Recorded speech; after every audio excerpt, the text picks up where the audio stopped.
మీరు పదే పదే తిరస్కరించబడ్డారా? బాగా నిరాశకు గురయ్యారా? మీకు జీవితంలో ఎదురయ్యే చిన్న చిన్న సమస్యలకు, కష్టాలకు బాధపడిపోతూ ఈ కష్టాలు మనకి ఎందుకు వస్తాయని అనుకుంటున్నారా? ఈయనకు వచ్చిన కష్టాలతో పోలిస్తే మనవి కష్టాలే కాదు. చిన్న వయసులో ఊహ తెలిసినప్పటినుంచి ముసలి వయసు వరకు ఈయన జీవితం మొత్తం కష్టాలే. చిన్నపిల్లల నుండి ముసలి వాళ్ల వరకు ప్రతి ఒక్కరూ ఖచ్చితంగా చూడాల్సిన వీడియో ఇది. కాబట్టి వీడియోని పూర్తిగా చూసేయండే. హార్లాండ్ డేవిడ్ శాండర్స్ సెప్టెంబర్ 9, 1890న ఇండియానా అనే చిన్న నగరంలో జన్మించారు. ఇతను 3 సంతానంలో పెద్దవాడు. ఇతనికి చిన్నప్పట్నుంచే కష్టాలు మొదలయ్యాయి. 5 ఏళ్ల వయసులో ఉన్నప్పుడే ఆయన నాన్నగారు జ్వరంతో చనిపోయారు. కుటుంబాన్ని పోషించడానికి వాళ్ళ అమ్మగారు దగ్గర్లో ఉన్న ఫ్యాక్టరీలో పనిచేసేవారు.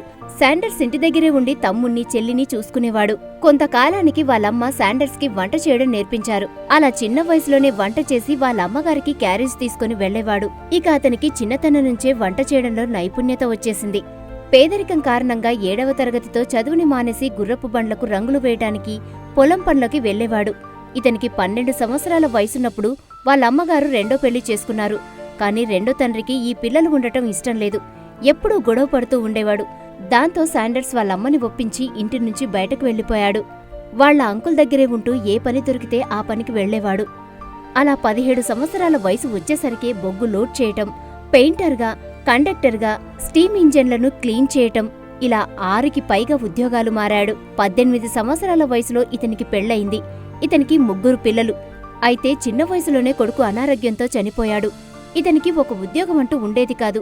ఒకరోజు శాండర్స్ ఇంటికొచ్చేసరికే తన భార్య పిల్లల్ని తీసుకుని తన పుట్టింటికి వెళ్లిపోయింది. ఎంత బతిమాలినా ఆమె తిరిగి రాలేదు. కొద్ది రోజుల తర్వాత ఆయన భార్య వాళ్ళ అన్నయ్య దగ్గర్నుంచి ఒక ఉత్తరం వచ్చింది. ఆ ఉత్తరంలో ఇలా ఉంది: తన చెల్లెలు కనీసం ఉద్యోగం కూడా లేని నీలాంటి వారిని పెళ్లి చేసుకోకుండా ఉండాల్సింది అని. ఈమె నీతో ఉండటం అనవసరమని రాసి ఉంది. అలా చిన్న వయసులోనే అనేక కష్టాలు, తండ్రి మరణం, తర్వాత తల్లిని వదిలి దూరంగా ఉండడం, కొడుకు మరణం, భార్య పిల్లలు దూరమవడం, ఇలా 20 సంవత్సరాలలోపే ఎన్నో కష్టాలు. ఆ తర్వాత 1 సంవత్సరం ఆర్మీలో పనిచేశారు. ఇలా అనేక రకాల పనులు చేస్తూ రాత్రిపూట చదువుతూ ఉండేవాడు. అలా కరస్పాండెన్స్ లో లా చదువు పూర్తి చేశారు. కానీ కోర్టులో తన సొంత క్లయింట్తోనే గొడవపడి అతని కొట్టడంతో తన లాయర్ జీవితం అంతటితో ముగిసిపోయింది. ఆ తర్వాత శాండర్స్ షెల్ అనే సర్వీస్ సెంటర్లో పనిచేస్తూ అక్కడకు వచ్చిన కస్టమర్లకు తాను చికెన్తో చేసిన వంటకాలని వండిపెట్టేవాడు. అక్కడ్నుంచి ఆయన వంటలు బాగా పాపులర్ అయ్యాయి. దానితో కొంత డబ్బును అప్పుగా తెచ్చి ఆ సర్వీస్ సెంటర్ పక్కనే 140 సీట్లతో ఒక రెస్టారెంట్ని ఓపెన్ చేశాడు. అతని ఖ్యాతి ఎంతలా పెరిగిందంటే అతని పేరులో ఉన్న కల్నల్ అనే బిరుదు మిలిటరీలో వచ్చింది కాదు. కెంటకీ నగరానికి చెందిన గవర్నర్ శాండర్స్ చేస్తున్న వంటలు, అతని వంటకాలకు వచ్చిన పేరును చూసి ఆయనకు కల్నల్ అనే బిరుదునిచ్చారు. అప్పటినుంచి కల్నల్ శాండర్స్ అని పేరు వచ్చింది. ఇక 1949లో శాండర్స్ క్లూయిడియా ప్రైజ్ అనే ఆమెను రెండో వివాహం చేసుకున్నారు. అప్పుడు రెండో పెళ్లి చేసుకుని అంతా బావుంది అనుకునే సమయంలో రోడ్డు నిర్మాణంలో భాగంగా ఆ రెస్టారెంట్ని వేరే చోటికి మార్చవలసొచ్చింది. దాంతో రెస్టారెంట్కి వచ్చేవారి సంఖ్య బాగా తగ్గి లాభాలు కూడా తగ్గిపోయి తర్వాత ఆ రెస్టారెంట్ని నష్టానికి అమ్ముకోవాల్సొచ్చింది.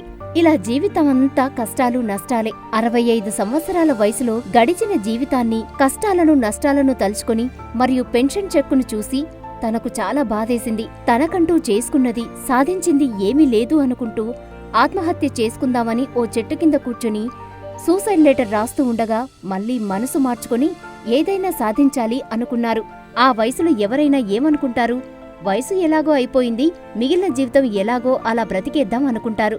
కాని ఆయన మాత్రం అలా అనుకోలేదు. 65 సంవత్సరాల వయసులో ఒంట్లో ఓపిక, చేతిలో డబ్బు లేకపోయినా, గతంలో అన్ని వైఫల్యాలు ఉన్నా ఏదో సాధించాలి, ఏదో చెయ్యాలి అనే తపన. అతనికి తెలిసిన విద్య చికెన్ బాగా వండడం. కాబట్టి ఆ విద్యతోనే ముందుకు వెళ్లాలి అని నిర్ణయించుకుని 11 రకాల మసాలా దినుసులతో కూడిన ఒక రెసిపీని తయారు చేశారు. కనబడిన రెస్టారెంట్లు అన్నింటిలోనూ ఆ రెసిపీ గురించి చెప్తూ వండి చూపించారు. అమెరికా మొత్తం దీని గురించి ప్రచారం చేశారు. 1000 మంది తను వండిన చికెన్ని రిజెక్ట్ చేశారు. అయినా పట్టు వదల్లేదు. తనకు బాగా నమ్మకం, తన రెసిపీ సక్సెస్ అవుతుందని. చివరిగా ఒక వ్యక్తి తన రెస్టారెంట్లో వండడానికి ఒప్పుకున్నాడు. అమ్ముడుపోయిన ప్రతి చికెన్ పీస్కి $0.04 ఇవ్వాలని డీల్ కుదుర్చుకున్నాడు. అలా 8 సంవత్సరాలు గడిచేసరికే అమెరికాలో 600 ఫ్రాంచైజీలు ఏర్పడ్డాయి. అలా ఏర్పడిన KFCకి ప్రపంచం మొత్తం మీద 20,000కు పైగా బ్రాంచులున్నాయి. ఏ చికెన్ అయితే 1000 మంది రిజెక్ట్ చేశారో అదే చికెన్ ఇప్పుడు ప్రపంచంలో ఎక్కువ మంది ఇష్టపడే చికెన్ గా మారింది. వయసు మీద పడటంతో కంపెనీని అమ్మి డైరెక్టర్లలో ఒకరిగా కొనసాగారు. కంపెనీని అమ్మిన తర్వాత కూడా అన్ని కేఎఫ్సీ రెస్టారెంట్లకి తిరుగుతూ వాళ్లు బాగా వండుతున్నారా లేదా అని చెక్ చేస్తూ ఉండేవారు. నాణ్యతలో ఏమైనా లోపాలు ఉంటే అస్సలు ఊరుకునేవారు కాదు. 1976వ సంవత్సరంలో ప్రపంచంలోనే ఎక్కువ మంది గుర్తించే వ్యక్తులలో కల్నల్ శాండర్స్ 2వ స్థానంలో నిలిచారు. అంటే అంతగా ఫేమస్ అయ్యారు. చివరిగా 1980లో 90 ఏళ్ల వయసులో లుకేమియా అనే వ్యాధితో మరణించారు. ఒకప్పుడు అసలు ఉద్యోగమే లేక పేదరికంతో శాండర్స్ కల్నల్ బాధపడ్డారు. ఆత్మహత్య చేసుకుందామనుకుని ఆగిపోయి వృద్ధాప్య సమయంలో కేఎఫ్సీ సామ్రాజ్యాన్ని స్థాపించి మల్టీ మిలీనియర్గా మారిన కల్నల్ శాండర్స్ జీవితం యువతకు మాత్రమే కాదండోయ్, వయసు అయిపోయింది, ఇప్పుడు మనమేం చేయగలం అనుకునే అందరికీ ఒక ఆదర్శం.